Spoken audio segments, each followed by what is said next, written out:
This is the second part of my short story, Twitter and the Dark World. So, the second part begins with the experiment. In the meantime, in a big building in London, phones were ringing off the hook. It was a very busy office. It was in fact the headquarters of one of the most influential pharmaceutical corporations. Big arguments were happening, voices were raised, fists were banging on the oval table. I say, we stop with this nonsense. The oldest of the members and the sharpest was shouting, trying to be heard from the top of the table. When he was hungry, he would stutter. Mr. Bellamy was old-fashioned, always dressed impeccably, and loved by all. He wouldn't go anywhere without his tweed flat cap. He would only take it off when he was sitting in his office, studying his papers and drinking Earl Grey tea. He was a true gentleman. The majority of the board would go to him for advice or a simple chat. Everybody knew that he had a knack for business, and he was nearly always right. The only exception to the rule was the time when he asked some of his scientists to find a pill that would make the hair on his head grow back. Months on end were spent researching plants and vegetables, studying people's DNAs to see why some people had big lion's hair and some others had only few sad strands sitting on top or at the side of the head. But nothing had worked. Therefore, the other members of the board closed the research down. Mr. Bellamy wasn't discouraged or upset. His fight against baldness was still on, and to those days he was still secretly running the project. Follicles were as slippery as eels, he would say, but sooner or later. I've seen the reports, and they are a failure. This, Mr. Bellamy said, banging hard the report on the table, is a complete failure. If the newspapers get even a sniff of this, we are finished. Yes, when he was nervous, he would stutter, Mr. Bellamy. He never liked the idea of using animals as guinea pigs, but unfortunately, the board members outvoted him 16-2. So he had to go with the flow and hope for the best. He couldn't see, however, what good would bring to humanity a pill that made people soundly asleep and forgetful about whatever happened in their life. Yes, some people had tremendous tragedies, scars that would never heal, but that also meant forgetting the good things, the things that defined us, the little moments that brought us smiles to our faces, the things that made us humans and not cold, calculating machines. Pain, not the physical pain, had taught him to be understanding and a good leader.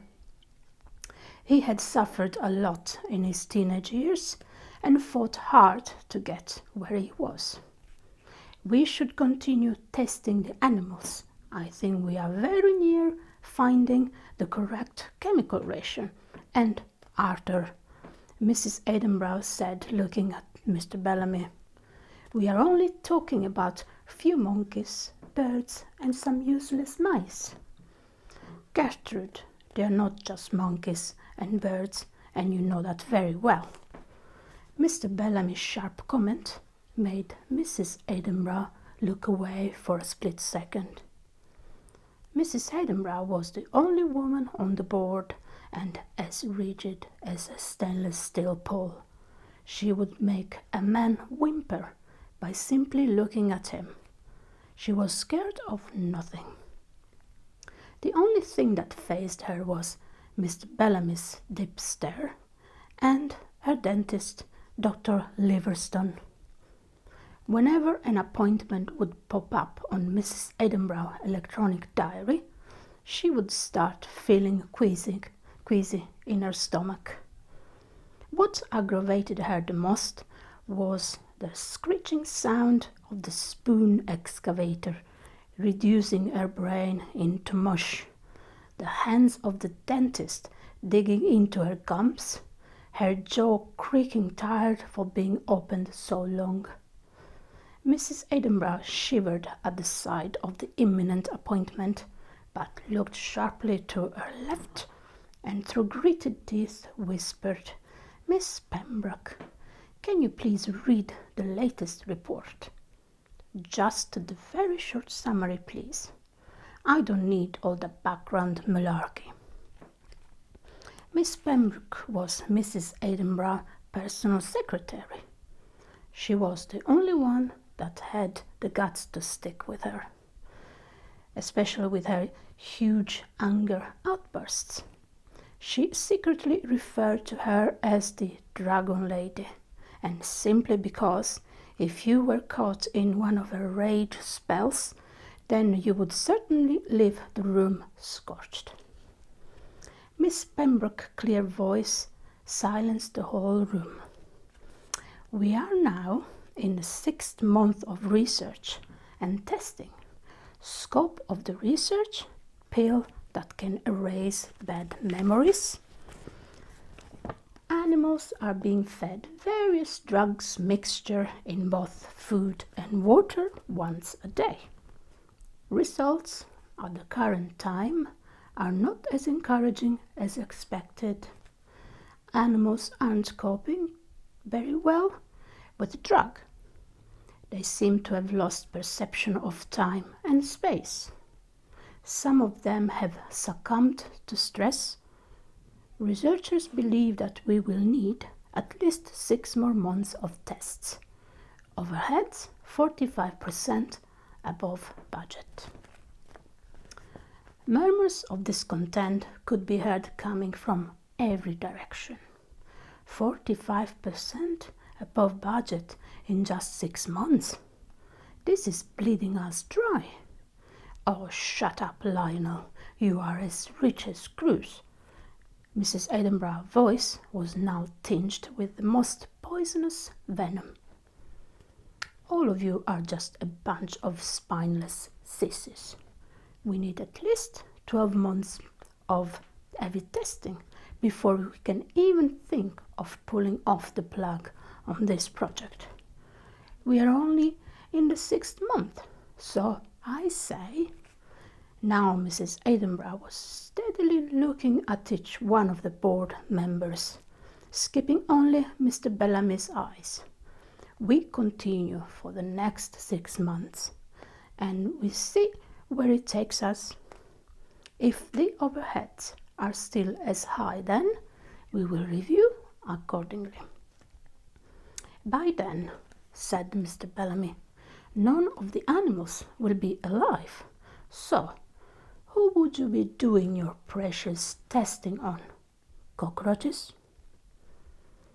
Mr. Bellamy couldn't care less of Mrs. Edinburgh's angry red face. He was way too old and savvy. "Oh, don't be daft, Arthur. We have loads of animals lined up. People love money, and as soon as they see a fat check put under their noses, they will sell their mother for it." "And what kind of animals are we talking about, Gertrude?" Now Mr. Bellamy was on the verge of losing his patience. "Oh, let's put it to the vote." The youngest of the board members suddenly shouted. Votes were secret. A black or white wooden ball was put in a dark jar and then counted up.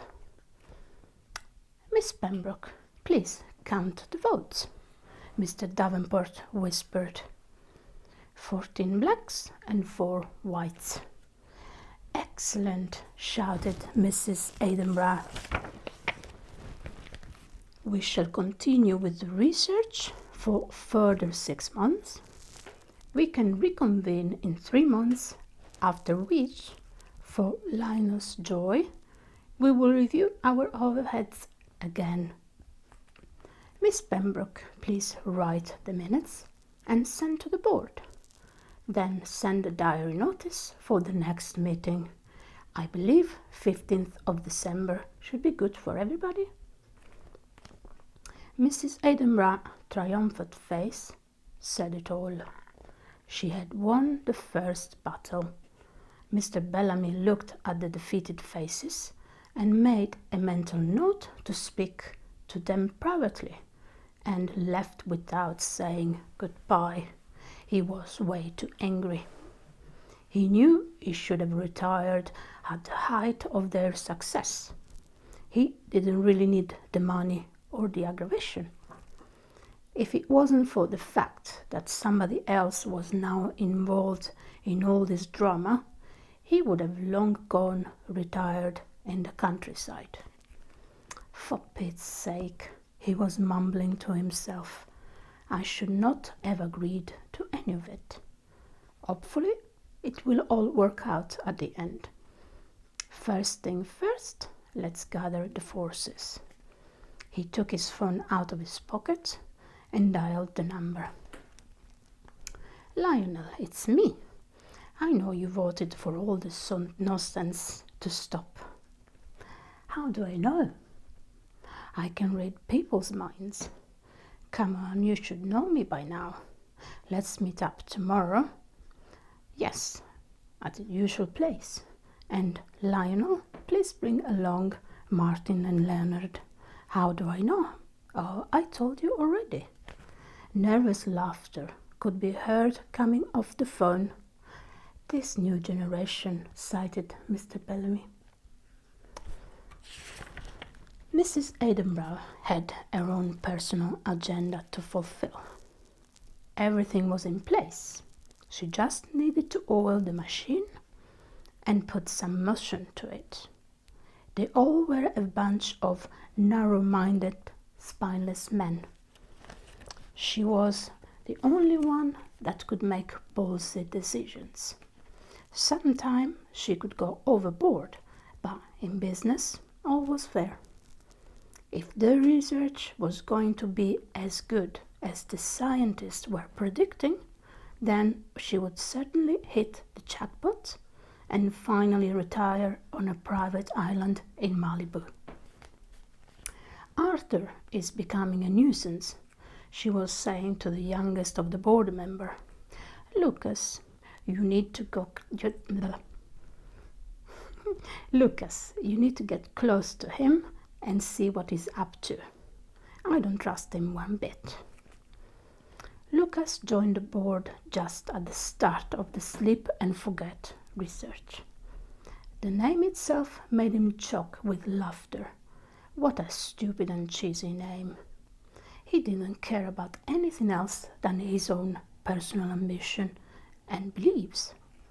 It took him 6 months of hard work and several recommendations to be admitted in the very close circle of the Valerian group. He was there at long last. Just tell him you voted to put a stop to the research. He's an old fool. He'll believe you. Dinosaurs should be put in a museum, not to run companies.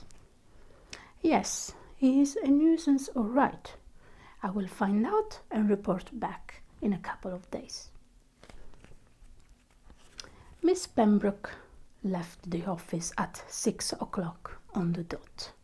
She was very punctual and a converted vegetarian. Whatever she could recycle, she would. Her hair had a mind of its own. She hid herself behind conservative clothing and big glasses. Her choice to work for Mrs. Edinburgh came by pure chance. She was sent by the agency to cover temporarily for the reception area However, as she was exceptionally organized and quick-witted, they offered her the permanent position. Mrs. Edinburgh noticed her one day arguing with a pushy seller, and since then Miss Pembroke moved up to a higher paid job and as a personal secretary. She could deal with Mrs. Edinburgh's anger. The secret was to ignore and leave her to her own self until the anger spell was over. She was, after all, happy there. If it wasn't for this new business with the animals, Mr. Bellamy was dead right. It had to be stopped. She was immersed in her own thoughts, walking speedily towards the train station and thinking what to do. Should she stay or should she go? Decisions. God, she hated changes to her world, to her well-established routine. The voice came out of nowhere. She suddenly felt a chill running quickly to her spine. She didn't want to turn in fear of seeing a face, so she increased her pace and looked for an open shop. I am not here to hurt you. If I wanted to hurt you, I would have done so from way back. Miss Pembroke stopped, but still didn't turn to look at the man. Thousands thoughts were running wildly through her mind, but none of them was sticking to her brain. The mysterious man didn't introduce himself. He went straight to the point. I want you to read a report that I have just sent to your email. Then I want you to get in touch and give me your thoughts. I think you are mistaking me with somebody else. Miss Pembroke's voice was very shaky. I am a simple secretary. Who are you and what do you want from me? The man looked at Miss Pembroke and smiled. An old-fashioned hat was covering half his face. She didn't smile back. She was thinking of what to say. The man didn't give her a chance and repeated, I want you to read the report I have sent, and after you have done so, I want you to get in touch. It's as simple as that. I want you to work for us. You are a clever woman. You'll make the right decision. What if I don't want to read your report? I don't know who you are, and I will not get involved in any spy business. I am a loyal person. And that is why we have decided to approach you. You don't need to know who we are. You will be doing a good deed to the world, Miss Pembroke. They knew her name. Miss Pembroke stood rooted to the pavement for a while after the man had left without giving her any details. The report was far worse than she could have ever imagined. No one in the Valerian group really knew what Mrs. Edinburgh was up to, except her and the mystery man. The place Mr. Bellamy was referring to was an old-fashioned Italian coffee shop. A coffee shop where coffee was coffee, and not masses of creams, sauces, and complicated concoction.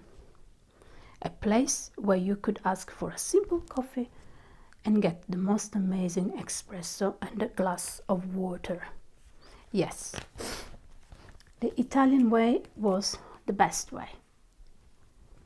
He always admired the Italians with their charm and relaxed attitude, their love for food and tanned skin.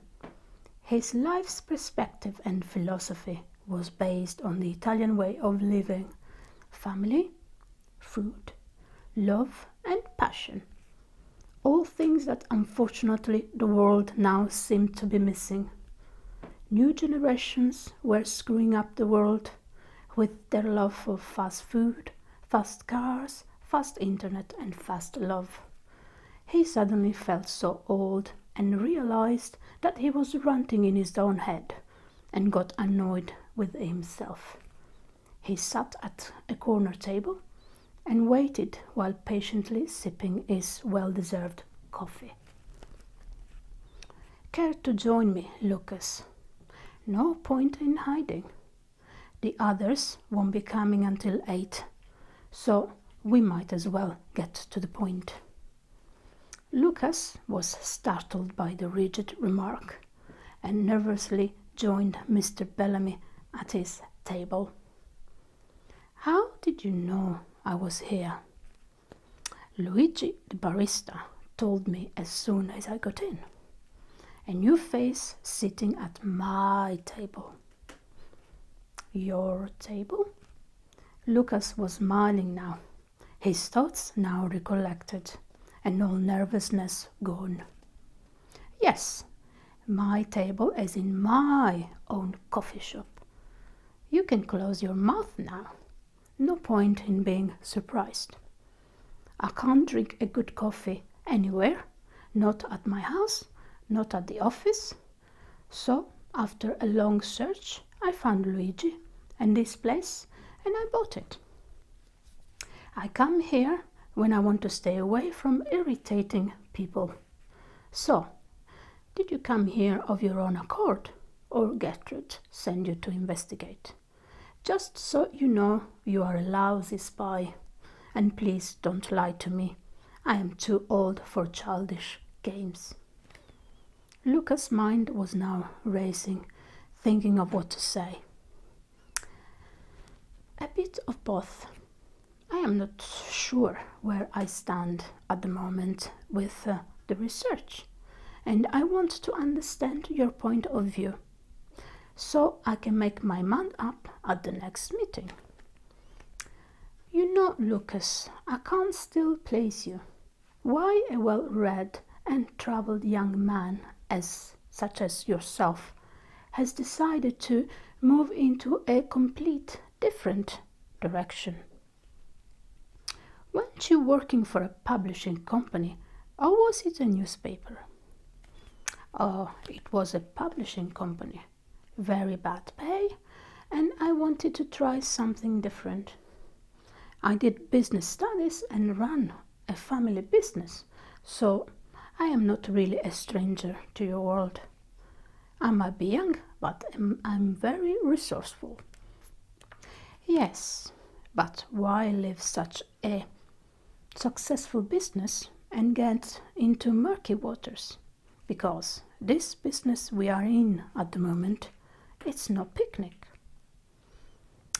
I was very interested in the research, a pill that makes people forget. I think it will make us famous, if we can manage it, of course. Mr. Bellamy could not believe his ears. Was he really looking for fame and stardom? Was he really this naive? In spite of everything, he liked the boy. He reminded him of a younger self.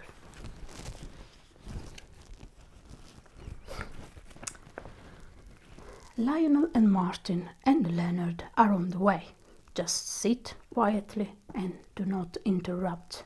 They don't like Gertrude very much, and unfortunately you are now associated with her, so they don't trust you consequentially. They were all sitting, waiting for a cue, pretending to enjoy the coffee. So, you called us here to discuss what?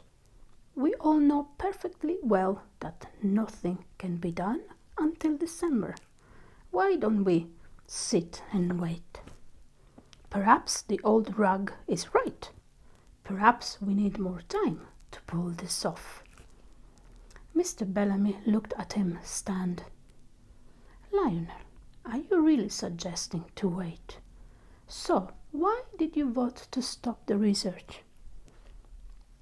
Well, we are losing money, Arthur. 45% overheads. That's massive, and in just 6 months. Ah, the money. Do we really need to make a decision tonight. Leonard was the most nervous. You know, I do not like discussing matters out of the boardroom. We are a united corporation, and as such, we should talk openly. Martin, you were saying the same. Martin looked at the three faces and didn't know what to say. Well, I agree we should wait a little longer, just out of interest. What is he doing here? He said, pointing at Lucas. Seriously? Mr. Bellamy said, laughing. You want to know why is he here? Are you changing the subject now? I am not changing the subject, Arthur. I think he has no business being here. He voted yes, so we know where he stands. Lucas was itching to speak, but a glance at Mr. Bellamy's face told him otherwise. Well, you voting no didn't do much either, as you are now telling me that we should wait. So why shouldn't he be here? Okay, enough of this, intervened Lionel. We got your message loud and clear. What do you want us to do? We are the minority. It's only 4 against 14. 5. Make it 5. I just changed my mind, interjected Lucas. Mrs. Edinburgh Mansion was a magnificent Georgian building arranged over 3 floors. Black gates surrounded the secluded 160 acres of spectacularly lush grounds, and a private airport was only a short distance away. Her office had the most amazing view to the finest landscaped gardens. That was a world. The office with its stunning double-height ceiling, the bespoke brown leather chair, the magpie's treasure nest clock sitting on her ebony desk. She fought like a demon to get the clock, and yes, it cost a pretty penny. But it was well worth to see the defeated faces at the end of the auction. She was in the foulest of the moods, stormed in through the gates, and dashed in the house, avoiding any human contact. She then stopped in front of her office door, immersed in deeply thoughts. What's wrong with this damn door? I told them to always make sure that everything is in working order. They all are useless. She pressed the intercom button and waited very impatiently, banging her foot on the floor. Louis. Yes, madam. Why isn't the scanner scanning? The door isn't opening. Didn't I ask you to make sure that my office door is always working? Madam, have you taken off your sunglasses? Mrs. Edinburgh didn't respond. She was now even more annoyed and threw the sunglasses in the middle of the corridor. Face scanned, door unlocked, she sat heavily at her desk. The silence was only broken by the consistent tick-tocking coming from the clock. Mrs. Edinburgh was in a state of trance. It wasn't supposed to happen. That wasn't supposed to happen. Blithering idiots. She was repeating over and over again until she noticed, with the corner of her eye, something unusual happening in her garden. She slammed open the French doors, squinted her eyes to make sure she was really seeing what she was seeing. She then stormed back in, pressed the intercom, and through gritted teeth called Louis again. Louis, What are those filthy animals doing in my garden? I want you to remove them immediately. They are destroying the whole thing." "Certainly, madam. The sheep will be removed promptly. I believe they have managed to find their way from the grazing land. I don't care if they have found their way from the outer space. I want them removed now." Mrs. Edinburgh had no patience, and the fact that uninvited animals were into her territory made her even madder than she already was. "And why those stupid dogs don't do their job? Shouldn't they be barking and chasing them away?" "Madam, the dogs are in their enclosure, as you didn't want them roaming in your gardens." Louis was the main butler and knew the house inside out. He was used to Mrs. Edinburgh's sharp comments, and against all odds, and after nearly 8 months, he was still at her service, because he could always find a way of fixing the unfixable.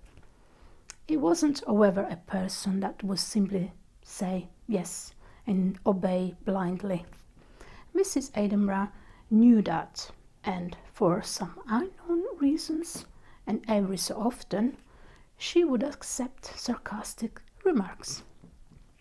But today, of all days, she just couldn't deal with his clever answers. "Get rid of them now. I don't want to hear any of your stupid excuses." She hated all sorts of animals, Mrs. Edinburgh. Couldn't bear their smell, their saliva, their hair, their annoying dependence. She was married once upon a time to a French duke. The unfortunate union lasted only 6 months. During a very competitive horse hunting season, the duke fell off his horse and died on the spot. Perhaps that was the reason for her blind hate and rage towards all animals. Mrs. Edinburgh reverted back to her own German name, inherited few millions euro to the dismay of her husband's family, and moved to Surrey. Filthy things, daring to enter my garden, my garden. I will exterminate whatever crosses my path, be it animal or human. Louis knew she was on one of her rampage mood, and decided to let dogs out and quickly chase away the clueless sheep. He knew something was going on. He could feel it in the air. Something very serious had rattled her cage.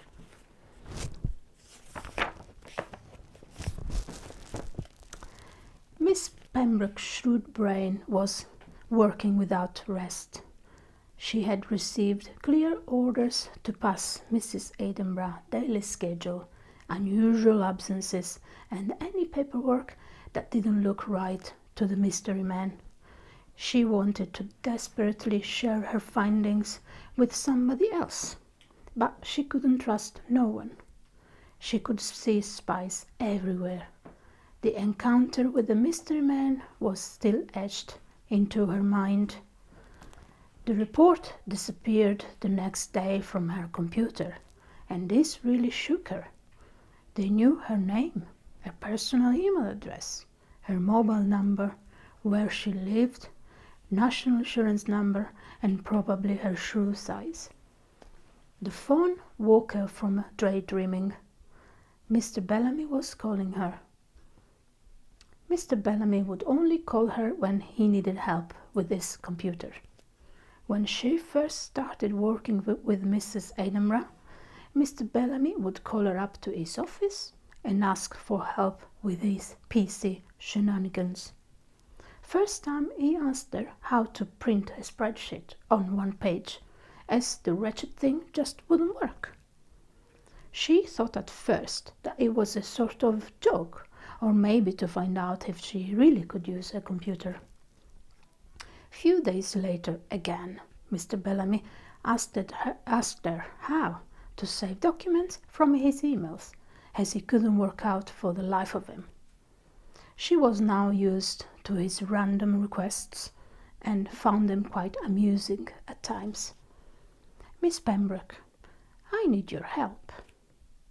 "Of course, Mr. Bellamy, I'll be in your office right away." "Miss Pembroke, is there any way I can print this article off the internet? I am getting reams and reams of half-printed pages. Then the light flashes and the whole thing just stops. I am afraid the printer is going to explode." "It's because your internet pages aren't set up properly. Try now, please."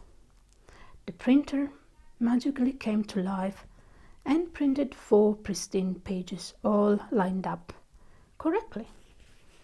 Mr. Bellamy looked at her in awe. "Splendid! You are such a gem, Alice. What would I do without you? How long have you been working for Gertrude?" 2 years in August. Good, good, good. Thanks for your help. I would also like to speak to you privately. Please have a seat. Can I get you a coffee?" "No, thanks. I don't like coffee. I only drink fruit infusions." She was a bit posh. Mr. Bellamy looked quite upset by the fact that she didn't drink coffee. "Fruit infusions?" Mr. Bellamy said. He was smiling, trying to make her feel at ease. Miss Pembroke was exhausted, tired by the whole business. There was really no point in waiting any longer, or beating around the bushes. "What did you want to discuss about Arthur?" "Alice, I know that you know." Miss Pembroke didn't know how to react. Her face went through 7 shades of emotions: surprise, fear, panic, anger, anxiety, interest, and calmness. A deep sigh of relief settled her whole body. At long last she could talk with somebody about her encounter, the report, the spying, the diary, and everything else. "Oh, Mr. Bellamy, I've been living in a nightmare for the last month." On she went, telling the tale, leaving nothing behind. "So this report just disappeared. We need to get hold of a copy. So you didn't manage to copy it or save it, did you?" Miss Pembroke ignored Mr. Bellamy's question. Her mind was processing thousands of different thoughts. "How did you know that I knew? I have been very careful." Mr. Bellamy was keen to know what happened to the report, but nonetheless he humored her.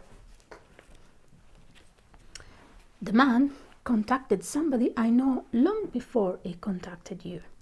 No report was done at the time. It was early stages. Only some photos were sent. I need to get hold of that report.